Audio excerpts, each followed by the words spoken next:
Ku soo dhawaada muuqaalkan. Muuqaalkan waxaan u hadli doonaa update cusub ay soo saartay shirkadda Microsoft. Windows 10 ayay ku soo kordhisay feature cusub kuu ogolaanaya inaad ka isticmaashid apps-ka taleefanka kugu jira laptop-ka. Waxaad kaloo samayn kartaa inaad app-ka rabto dhigto taskbar-ka.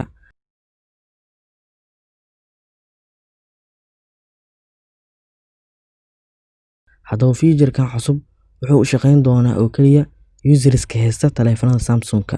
Kuwa kalena mar dhow ayaa la soo fasaxi doonaa. Si aad u isticmaasho feature-kan, waxaad u baahan tahay oo kaliya in taleefanka iyo laptop-ka ay isku network yihiin ama same Wi-Fi ay saaran yihiin. Haddaba feature-kan muxuu kaa caawin karaa?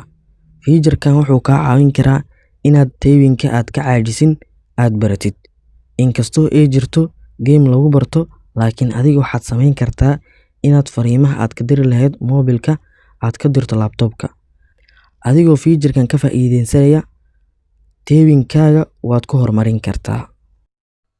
Muuqaalkan halkaas ayuu ku egyahay.